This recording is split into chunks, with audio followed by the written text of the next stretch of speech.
नमस्कार, मैं प्रशांत रमन रवि और आज की इस वीडियो में मैं आपके साथ बात करूंगा ब्रेकअप के ऊपर या रिश्तों के टूट जाने के ऊपर। इस दुनिया में हर एक इंसान के साथ ऐसा होता है कि कभी कोई रिश्ता जो उसके दिल के बहुत करीब था, बहुत खास था, उसका दोस्त हो सकता है, उसका प्रेमी हो सकता है, उसकी प्रेमिका हो सकती है।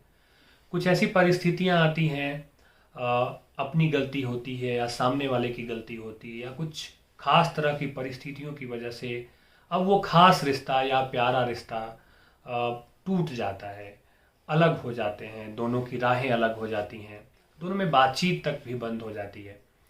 तो ऐसी परिस्थिति में जब इस तरह के हादसे हों आपकी ज़िंदगी में तो अ, उससे कैसे सीख लेनी चाहिए, कैसे ज़िंदगी में फिर उसके बाद आगे बढ़ना चाहिए, ये जान लेना, ये समझ लेना बहुत ज़रूरी होता है। मैं कॉलेज में पढ़ाता हूँ, मेरे साथ युवा हैं जुड़े हुए, और कॉलेज में पढ़ने वाले बच्चों की उम्र 20 से 23-24 साल के बीच की होती है। काफ़ी ऊर्जावान होते हैं और इनकी इस उम्र में प्रेम होना, लगाव होना, जुड़ाव होना बहुत स्वाभाविक सी बात होती है। आकर्षित हो जाना एक दूसरे के प्रति। और फिर जब ये रिश्ते इनके टूटते हैं, जब ब्रेकअप होता है, तो कई बार ये बहुत बौखला जाते हैं। करियर तक की परवाह नहीं करते, अपनी ज़िंदगी की परवाह नहीं करते, गलत आदतों या गलत लत के शिकार हो जाते हैं। तो इसलिए मुझे इस बारे में बोलना ज़रूरी लगा। काफ़ी सालों से जब इनसे मिलते हुए, इनको जानते हुए, इनको देखते हुए, इनसे बात करते हुए, जब मैं ये समझ पाया कि बच्चों के बीच इस बारे में बात करना बहुत ज़रूरी हो जाता है एक शिक्षक के लिए, ख़ास तौर पे जिनके बीच में उसका रोज़ रोज़ उठना बैठना मिलना जुलना है, तो उन बच्चों की तकलीफ़ भी अपनी तकलीफ़ होती है। तो मुझे लगा कि मैं इस बारे में उनसे बात करूं। वैसे वन टू वन बात करता हूं जब कोई ऐसी समस्या मेरे सामने लेकर मेरा बच्चा आता है, लेकिन फिर भी मुझे लगा कि ओवरऑल भी इस पे बात कर लेना बहुत ज़रूरी होता है, क्योंकि मेरा अपना एक यूट्यूब परिवार है जिस पे लगभग 47-48 हज़ार युवा छात्र जुड़े हुए हैं। तो मुझे लगा कि ये मेरी बात उनके बीच में भी जानी चाहिए। इससे पहले कि मैं इस पे विस्तार से बात करूं, मैं आपको एक छोटी सी बात बताता हूं। आप में से बहुत सारे लोगों ने हिंदी के एक बहुत महत्वपूर्ण कवि हुए घनानंद, उनका नाम सुना होगा। उनको प्रेम का पीर कवि कहा जाता है। घनानंद के बारे में एक कहानी है कि वो एक राजा के दरबार में राज कवि हुआ करते थे, कविताएं सुनाते थे। और उसी राज दरबार में एक नर्तकी थी, उनका नाम था सुजान। तो घनानंद उस राज दरबार में नृत्य करने वाली नर्तकी सुजान से प्रेम करते थे। एक बार ऐसा हुआ कि राजकवि घनानंद को राज दरबार में कविता सुनाने के लिए आमंत्रित किया गया, और उस दौरान उनकी प्रेमिका माशूका, जिसे वो बेपनाह चाहते थे, सुजान भी बैठी हुई थी। तो कवि ने क्या किया कि कविता सुनाते सुनाते अपना पूरा ध्यान सुजान की तरफ दे दिया, और इस प्रक्रिया में क्या हुआ कि उनकी पीठ जो थी वो राजा की तरफ हो गई और उनका पूरा ध्यान, उनका चेहरा सुजान की तरफ था। कविता पाठ खत्म होने के बाद राजा के कुछ आसपास के खास लोगों ने उन राजा के कान भर दिए कि ये तो आपका अपमान हो गया, और राजकवि ने आपकी तरफ पीठ कर दी और आप पूरा ध्यान सुजान की तरफ दिया। ये बात राजा को नागवार गुजरी और उन्होंने घनानंद को राज निकाला का आदेश दे दिया कि आपको राज्य से बाहर किया जाता है।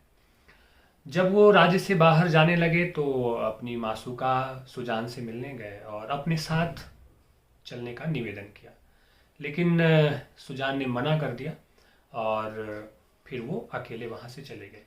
जब उन्होंने मना कर दिया सुजान ने और वो अकेले चले गए, तो सुजान से जो विरह था, जो बिछड़न है, उस बिछड़न में, उस तड़प में, उस दर्द में, उस पीड़ा में उन्होंने बहुत अत्यंत मार्मिक कविताएं लिखी। और विरह का इतना सूक्ष्म, सुंदर और प्रामाणिक अभिव्यक्ति उनकी रचनाओं में देखने को मिलती है कि पाठक दंग रह जाता है। बहुत खूबसूरत वर्णन। अब आप सोच रहे होंगे कि मैं ये कहानी क्यों सुना रहा हूँ। मैं कहानी ये सुना रहा हूँ कि ये संभव था कि अगर वो सुजान से बिछड़ते नहीं, सुजान उनके साथ ही रह जाती, तो विरह का इतना मार्मिक और जीवंत चित्रण जो उनकी कविताओं में देखने को मिलता है वह नहीं मिलता, और संभव था कि वो इतने महान कवि भी नहीं हो पाते। तो जो कुछ भी हमारी ज़िंदगी में, जो कुछ भी घटना घटती है, उस समय हमें लगता है कि ये बहुत बुरा हुआ, लेकिन ज़्यादातर केसेस में, अधिकांश बार जो होता है, बाद में ऐसा लगता है कि ठीक ही हुआ कि ऐसा हुआ।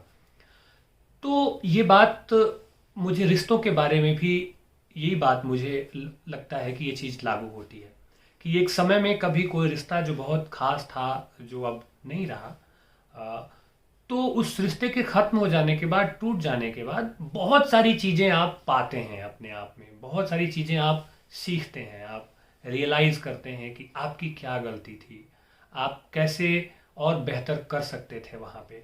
तो ठीक है, अब ये स्कोप आपके पास नहीं होता है, लेकिन ये बात तो है ना कि आने वाले समय में आपके जीवन में जो रिश्ते बनेंगे, जो लोग आपसे मिलेंगे, तो जो गलतियां आपसे हुई थी पिछले रिश्तों में, उन गलतियों से, उन मिस्टेक्स से आप सीख लेकर के खुद को और बेहतर आदमी बना करके नए रिश्तों के लिए तैयार हो सकेंगे।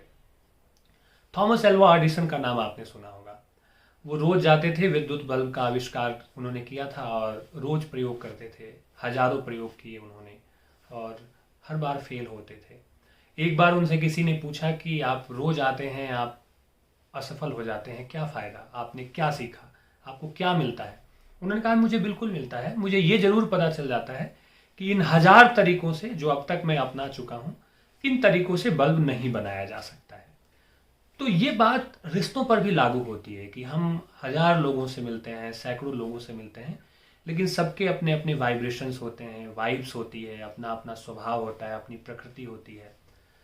उनमें से कुछ खास लोगों से मिलके ही हमें लगता है कि ये हमारी प्रकृति के अनुकूल है या इनसे हमें मिलके मज़ा आ रहा है। तो ज़िंदगी में बहुत सारे लोगों से मिलने के बाद ये ज़रूर तय हो जाता है कि किन लोगों के साथ आपके रिश्ते अच्छे बन सकते हैं या किन के साथ आपको अपने इस रिश्ते को और खूबसूरती के साथ आगे लेके जाने में सहूलियत होगी। तो ऐसी प्रक्रिया में जब कभी रिश्ता कोई टूट जाए या ब्रेकअप हो जाए, तो वापस मुड़ करके उस रिश्ते की पूरी यात्रा के बारे में सोचना चाहिए, उस पूरी यात्रा को एक बार देखना चाहिए, उन पड़ावों पे भी गौर फरमाना चाहिए कि जब ऐसा लगा कि बहुत नाजुक क्षण था, ऐसा लगा कि ये रिश्ता टूट रहा है, लेकिन आप संभल गए। उन क्षणों के बारे में भी जब आप या आपका दोस्त, आपका साथी बहुत परेशान था और आपने एक दूसरे की बहुत मदद की, आपने एक दूसरे का बहुत साथ दिया, उन खूबसूरत पड़ावों के बारे में भी याद करना चाहिए और शुक्रगुजार होना चाहिए उस रिश्ते के प्रति या उस संबंध के प्रति। क्योंकि जीवन बहुत क्षणिक है, छोटा जीवन है। इसी जीवन में आपको सब कुछ करना है, बहुत सारे सपने भी देखने हैं, बहुत सारे मुकाम भी हासिल करने हैं, अच्छा जीवन भी जीना है। तो अगर कोई संबंध विदा हो जाए या संबंध टूट जाए, तो उसको लेकर के बहुत लंबे समय तक जो मायूसी होती है वह अच्छी नहीं होती है। वह बहुत लंबे समय तक की आपकी ज़िंदगी में आने वाली जो मायूसी होती है वो आपको डिप्रेशन में लेके जा सकती है, आपको नुकसान पहुंचा सकती है। तो उससे उबरने के लिए क्या करना चाहिए, कैसे उसको सोचना चाहिए, रीथिंक कैसे करना चाहिए?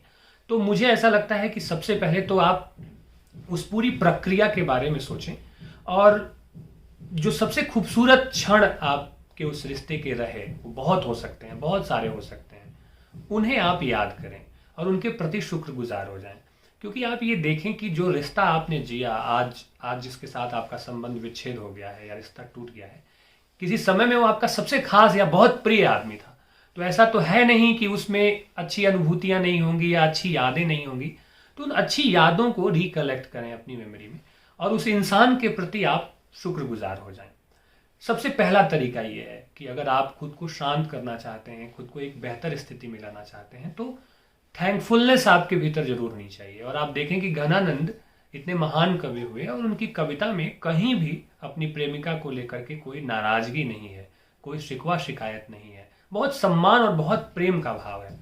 तो जब आप प्रेम का भाव रखते हैं, सम्मान का भाव रखते हैं, थैंकफुलनेस का भाव रखते हैं, तो आप बहुत सारी समस्याओं को ठीक उसी समय निजात पा लेते हैं, रेदर देन कि आप ब्लेम गेम खेलें कि तुमने ये किया, तुमने ये किया, तुमने वो किया, मैंने ये किया, ऐसा। तो इसका कोई अंत नहीं है, ये चलता रहेगा।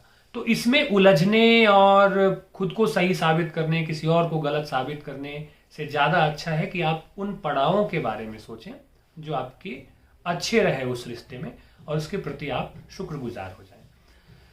और ऐसा करते हुए आप एक बेहतर मनुष्य बन सकेंगे, आप एक बेहतर इंसान बन सकेंगे और आगे आपके जीवन में जो संबंध बनेंगे, जो रिश्ते बनेंगे, उसमें आप और बेहतर ढंग से पेश आएंगे।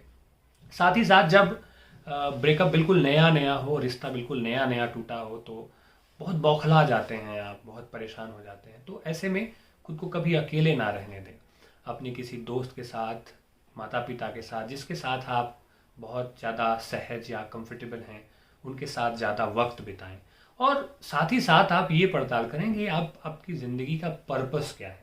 क्या आपकी ज़िंदगी का पर्पस सिर्फ और सिर्फ इस ब्रेकअप की कहानी और मातम बनाने के लिए ही है? नहीं ना।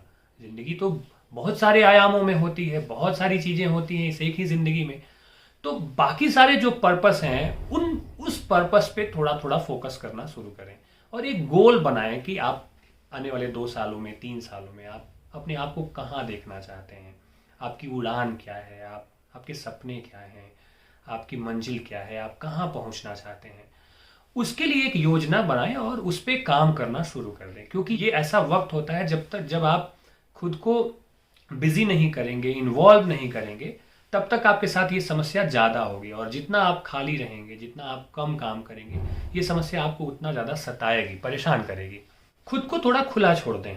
अक्सर ऐसा होता है कि एक बार जब आपका कोई रिश्ता टूट जाता है तो आप इतने डर जाते हैं, इतने खौफ ज़्यादा हो जाते हैं कि बाकी लोगों पे भरोसा करना बंद कर देते हैं, बाकी लोगों से बात करना बंद कर देते हैं। मुझे लगता है कि ये बहुत गलत तरीका होता है जीवन जीने का, बिल्कुल गलत तरीका होता है। देखिए, एक आदमी से मिलके जब आपको लगता है कि आप इसके साथ कंफर्टेबल नहीं थे, तो जब तक आप तैयार नहीं करेंगे खुद को, तब तक कोई और दूसरा अच्छा इंसान आपकी ज़िंदगी में नहीं आएगा। ये तो ठीक वैसी ही बात हो गई कि आपने अपने कमरे की सारी खिड़कियों को बंद कर दिया। तो जब आप कमरे की सारी खिड़कियों को बंद कर देंगे तो जाहिर सी बात है उसमें हवा, अच्छी हवा नहीं आएगी, साफ हवा नहीं आएगी।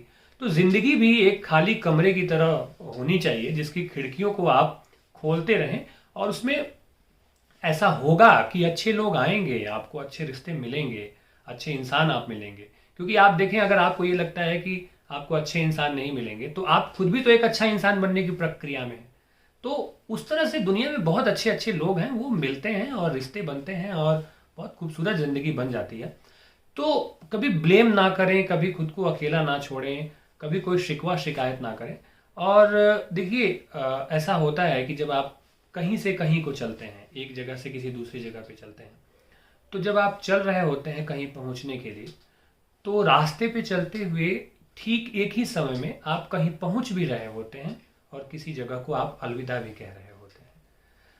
कैसे समझाऊं मैं? जैसे कि मान लीजिए ये एक सड़क है, इस सड़क के 2 बिंदु हैं, तो यहाँ से यहाँ तक आप पहुँचने के लिए चल रहे हैं। तो पहुँचते हुए, चलते हुए आप यहाँ पहुँच रहे हैं, लेकिन इस पहुँचने की प्रक्रिया में बहुत सारी चीज़ें क्या हो रही हैं, पीछे छूट रही हैं। आप उनको साथ साथ अलविदा भी कहते जा रहे हैं। जीवन ऐसा है और इसको ये स्वीकार करना होगा कि जीवन में आगे बढ़ने की प्रक्रिया में बहुत सारी चीज़ें खुद ब खुद अलविदा हो जाती हैं। बहुत सारी चीज़ें हम जान नहीं पाते कि क्यों अलविदा हुई, लेकिन वो हो गई हैं। तो अलविदा होते रहना और आगे बढ़ते रहना इस जीवन का दस्तूर है। तो ऐसे में अगर कोई संबंध भी अलविदा हो गया या जुदा हो गया, तो ऐसा नहीं कि ज़िंदगी खत्म हो गई। ज़िंदगी चल रही है, वक्त के पहिए के साथ हम सब चल रहे हैं। तो कहीं नई जगह हमें फिर से पहुंचना है, इसका मतलब है कि हमें उसके लिए तैयारी करनी होगी। तो एक संबंध टूट गया, एक रिश्ता खत्म हो गया, इसका ये मतलब नहीं है कि ज़िंदगी में और रिश्ते नहीं आएंगे। ज़िंदगी रिश्तों से खूबसूरत बनती है। कौन कहता है कि प्यार दोबारा नहीं हो सकता है? बिल्कुल हो सकता है और बिल्कुल किया जा सकता है। और ज़िंदगी में अगर प्यार नहीं है तो फिर जीवन बचा कहाँ? फिर इंसान और बाकी सारे लोगों में फ़र्क कहाँ रह गया? इसलिए जब कभी ऐसा हादसा हो तो गोल तय करें, ज़िंदगी में पर्पस तय करें, थैंकफुल हो जाएं उस रिश्ते के लिए, अपनी गलतियों के बारे में सोचें।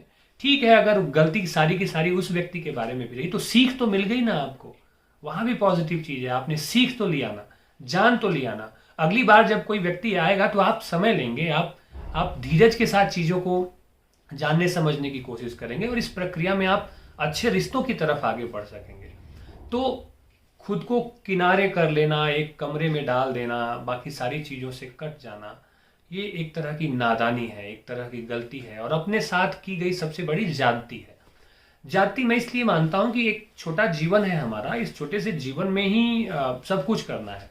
और अगर ज़्यादातर समय हम उदास रह के और निराश होकर अगर बिता देते हैं तो ये अपने साथ किया गया एक तरह का छलावा है, एक धोखा है, एक अन्याय है। तो जब कभी भी ब्रेकअप हो, जब कभी भी रिश्ते टूटें, तो ठहर कर उस रिश्ते की पूरी प्रक्रिया के बारे में एक बार सोचें।